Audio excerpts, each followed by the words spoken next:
little trick, clean the lens, and you've instantly got a clearer picture. Well, when I saw, I've got a bit of the COVID weeping, dropping everyone into breakout rooms.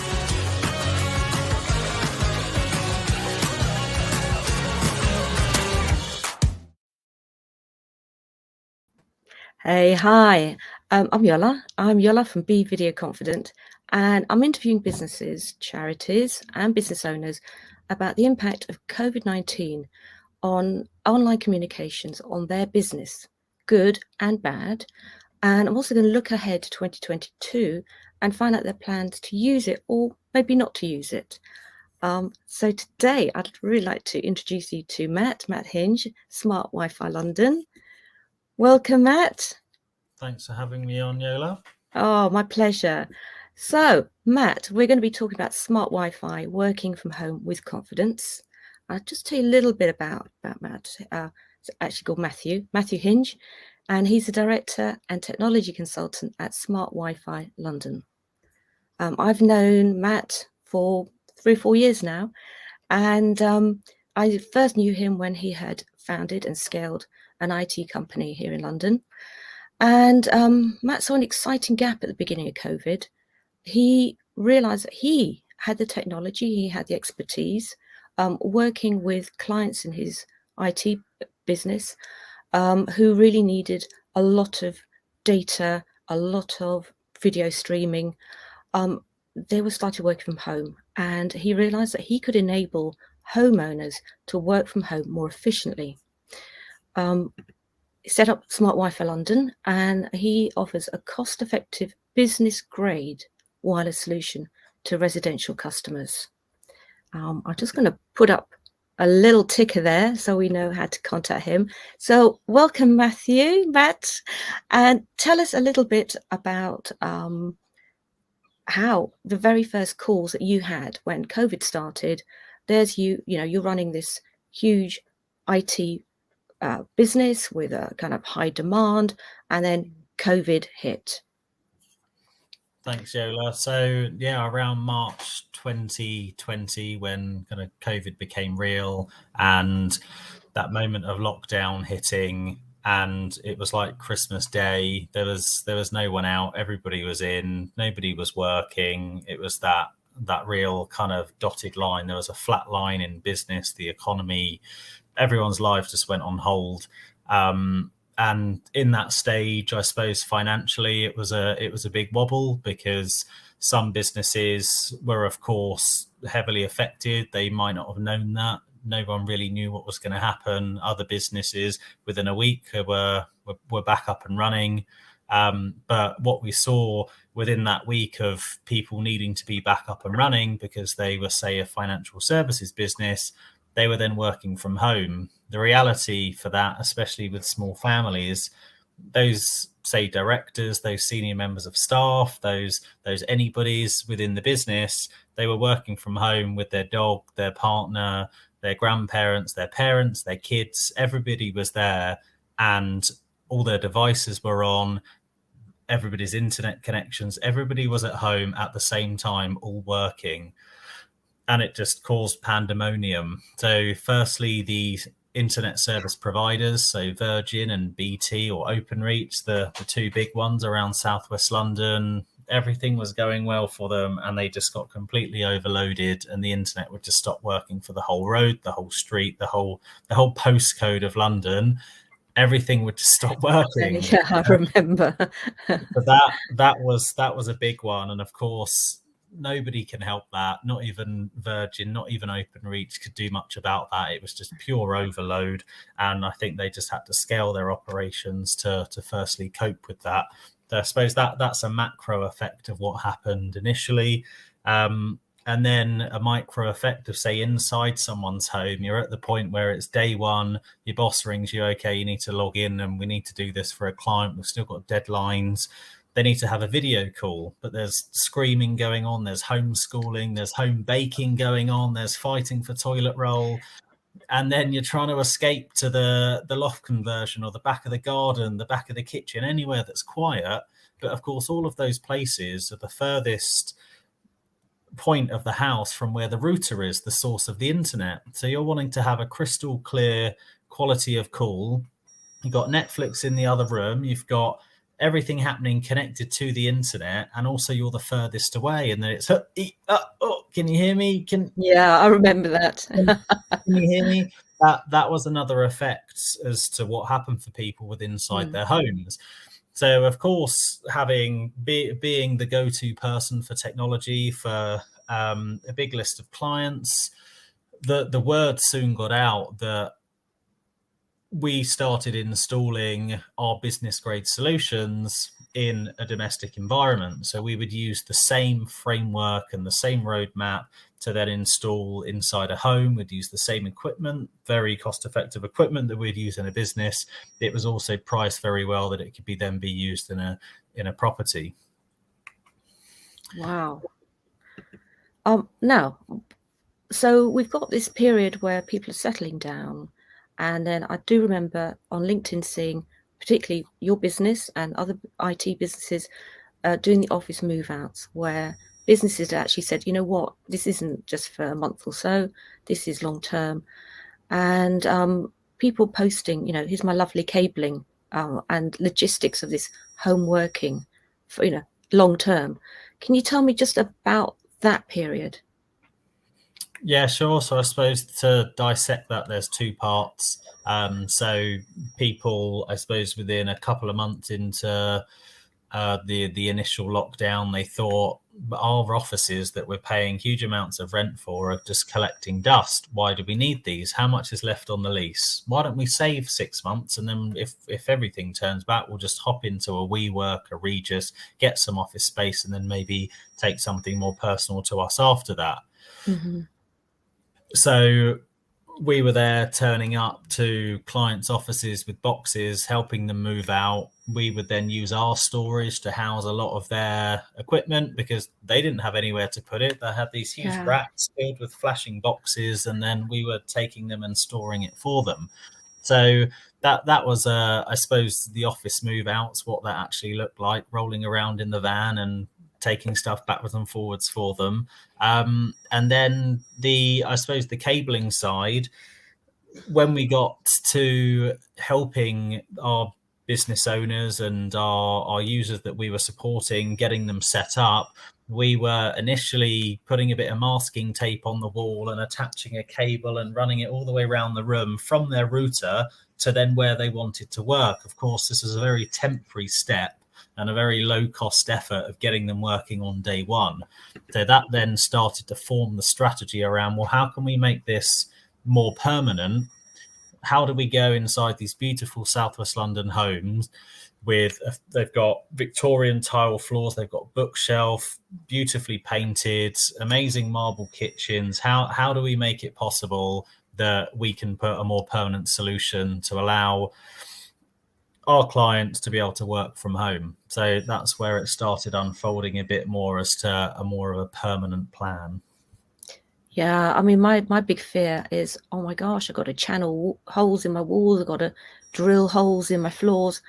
This is just too scary for me. So, I'm really, really excited by what you offer for Smart Wi-Fi London. And, how do you solve that? How do you solve that issue of I need to get less tidal. I call it's like low tide and high tide. You hit 5 o'clock and everyone in the street is turning on their iPads, their streaming services, and my big fear was, how do I get those, how is somebody going to come into my house, turn it upside down to do the installation? And I suppose that's the strength of your business. Yeah, we found a way to make it possible. And rather than doing the installations, running cables on the inside of the house, we thought, why can't we run cables on the outside of the house? So what an installation on some properties that are particularly tall would look like, It's very long ladders and some roof work. So we're coming out of the house in the front room where the router normally sits on the windowsill or by the TV. In the front lounge, we're coming out of the wall. We're going up behind the gutters. And the reason why we're going behind the gutters, of course, the front of a Southwest London home is very aesthetically pleasing. We don't want to ruin that by running lots of our cable. So we're then coming up, we're dropping a cable into the first floor master bedroom, and then we're going up and over the house into then the most commonly, which is a loft conversion in the bedroom, and people normally have like a Juliet balcony or a door or a windows or a or even a walk-on balcony at the top. So we take a cable to the top of the house, and then we're going all the way back down to the bottom, and we're then putting one into the kitchen. So wow. At this point, we're creating a model of where we're putting the Wi-Fi points in the house, which is in the busiest area. And that way we're able to create a blueprint model and a template so that when someone engages with us, we can say, this is our model.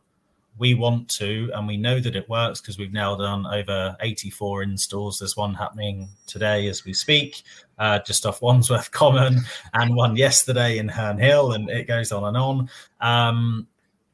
We know that our model works of having one access point per floor. So if there's a basement, we're going down. If there's more floors on top, we're going up, and we're putting a cable in.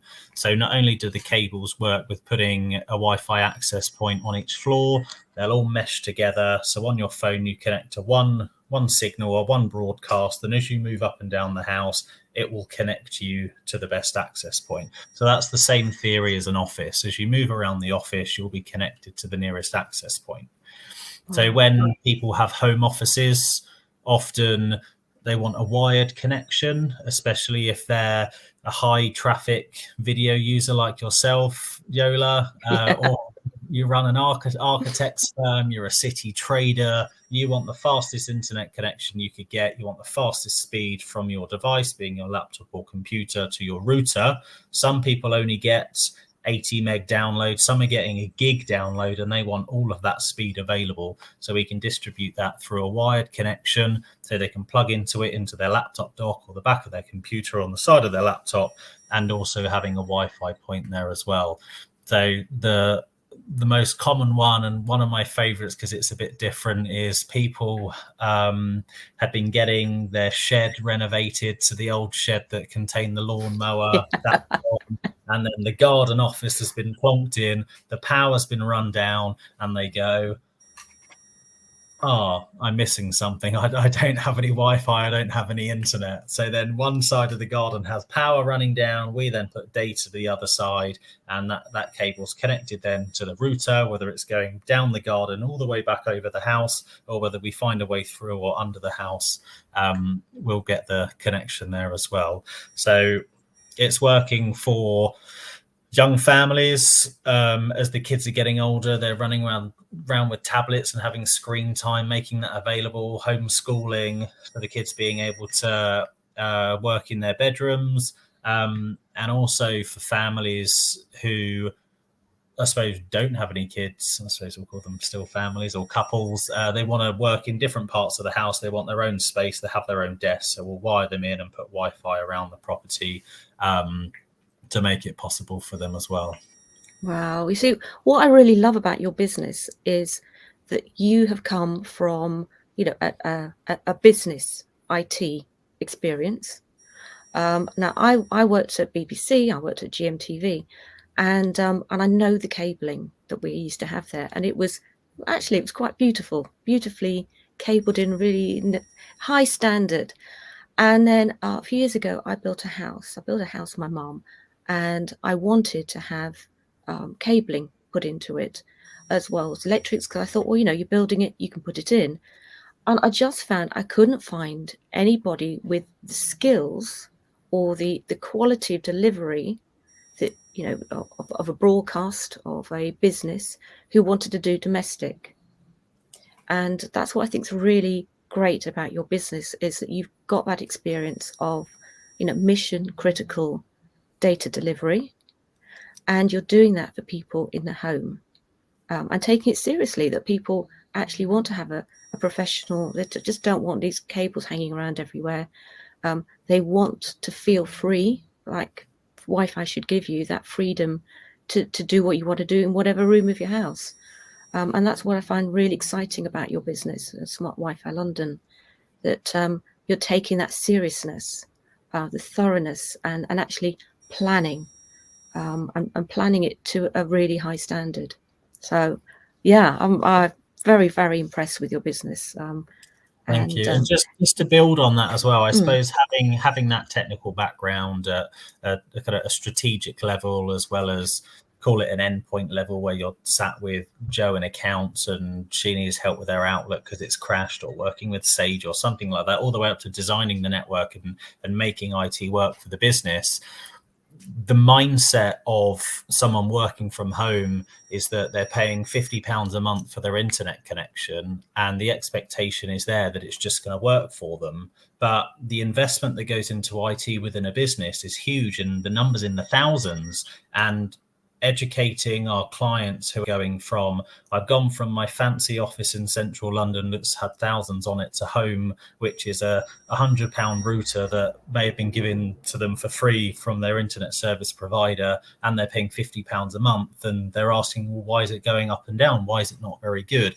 So we were able to offer, and still are, a secondary form of internet connection, which is using 4G and 5G. So 5G speeds are in the hundreds of megabits, 4G or kind of pushing around 80 meg. So you can get a fast backup speed available, and that's not too expensive. It's basically like having a cheaper phone contract. But like you said, for the mission critical people who want to be connected and don't want to have to deal with Virgin having a bad day, or OpenReach having a little whinge in the corner and half of London goes down, they can still be connected. We started offering a failover connection in a home property because that particular user was mission critical, and that's exactly the same as what would happen in a business as well.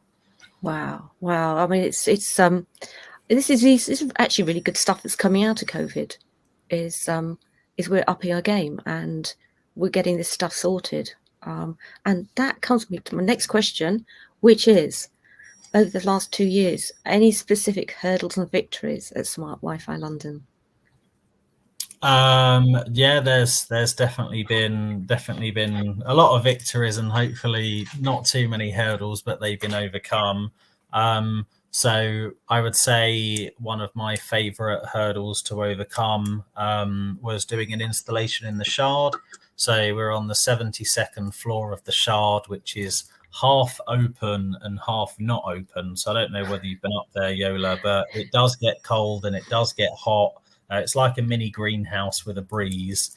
And of course, that means when it rains, even though it's undercover, it's still quite damp there. So not only do we install Wi-Fi, but we also install CCTV. It's the same premise. It's a point-to-point cable. We connect it to the internet, and then we can make that available to live stream, receive movement alerts. And that's the type of installation the Shard wanted. So it was through a partner. We were asked to complete the installation. So we went and did the install. We noticed that in the outside area, they had indoor grade cameras. So we thought, okay, well, why pay for an outdoor grade camera when we can give you an indoor grade camera in the semi outside bit? So we installed the camera. It rained solidly for about 4 days after the install. We then got the phone call to say, the camera looks like it's got a bit wet. It's got like a foggy. Imagine putting some water on your phone screen lens and taking a photo. That was what happened. So funnily enough, we said, well, maybe it's time that we need to put some external grade cameras in. So back we were, all the equipment in the lifts, like 3 lifts to get up to the top, and then we swapped them out for an external grade cameras, and voila, we're all good and working again. So lesson learned there. If you're semi outside, you're outside, and let's do external grade. And I'm sure anyone watching this who's worked inside and outside, you would always have an IP rating against anything semi outside. And now we know, let's not chance it. Actually, it does remind me. I used to work at a TV station, that my department's based at Westminster. We set up the Westminster feed, and we shared an outside camera with another TV station. So MPs could run from the House of Commons, run to our little studio, do a piece to camera, which will go straight into the news or a news bulletin or a bulletin. And one day I was like, great, we got so-and-so, they're running up now. And this chap runs in, sits down, and it's green screen.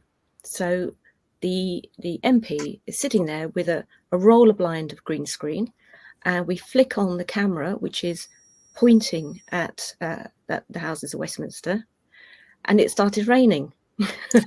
So the person in the other TV station thought, I'll press the button with a windscreen wiper. So we had an MP with a windscreen wiper going off behind him.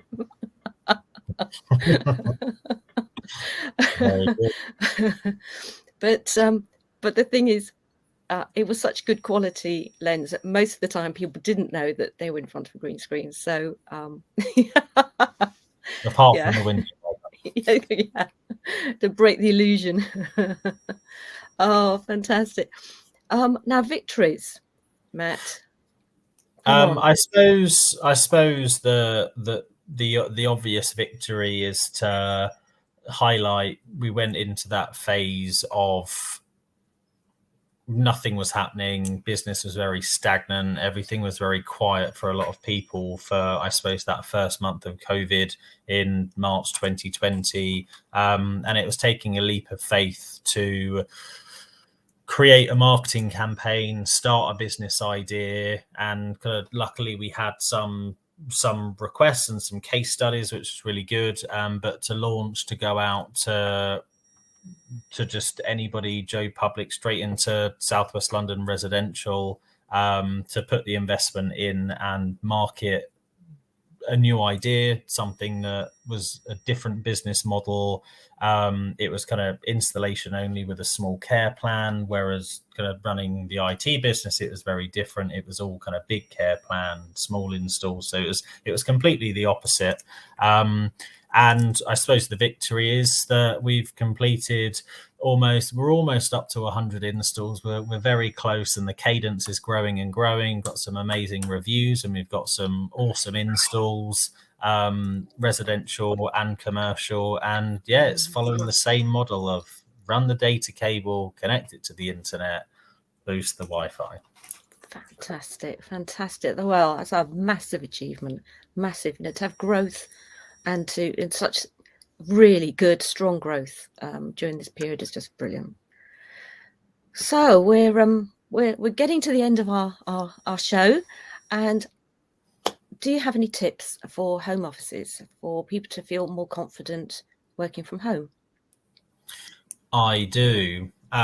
So one of the things that we noticed as soon as we start engaging with people who were having Wi-Fi problems is that they'd already spent around £300 to £400, maybe £200 to £400 on an investment in Wi-Fi already. So they thought that they could go to PC World, go on Amazon, buy something for a few £100 is what they think they're willing to spend to resolve the issue, even though kind of internet is like water now. How much would you be willing to pay for water? How much would you be willing to pay for internet? Obviously, at that first initial thought, not much.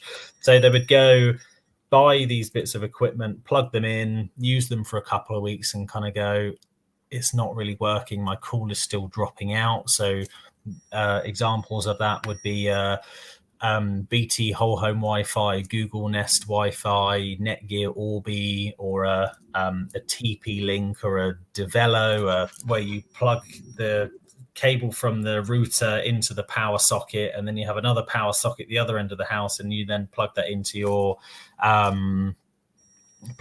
computer, or you kind of extend the Wi-Fi having repeaters, and of course then it's strong at the bottom, but it's once it's done a few jumps, then the speed is really slow. People had already made that investment, and they were then having the problems. And one of the first questions they would ask once we would tell them our solution, how we worked, we can prove that it worked, would give them a testimonial. They could ring up someone kind of 3 roads down where we've done an install. Now we can do that. We've got the numbers. We can say, well, someone down your road, feel free to go and connect to their Wi-Fi. You'll probably get it from your house. We'd said to them, don't waste the £400 on getting a substandard setup that's not going to be right for them. Just hold out and wait for a better install that we would put in using cables. Otherwise, you've then kind of gone into that investment, which of course the cables are going to be there on a 25-year warranty, and the access points we look to use. We'd like to say that they're in there for 4 or 5 years. The latest Wi-Fi technology is pretty fast now, so we definitely could see it being there for a long time. Must state 1 year's manufacturer's warranty, but we definitely kind of view the setup being there on a kind of 4 or 5 year plan. So that type of investment, if you think about it, isn't a lot to have Wi-Fi everywhere, grow into it as a family, more devices, and enjoy the faster speeds as they come into your property as they're distributed around. So top tip would be, don't waste the money on cheap Wi-Fi extending kit, and use a model of plugging a cable into the back of a router and doing something with that. As for how long you can cope with a cable masking taped around the property, good on you, or running a cable through the house. But if you need a more permanent setup, the option's definitely there, and we can help you with that.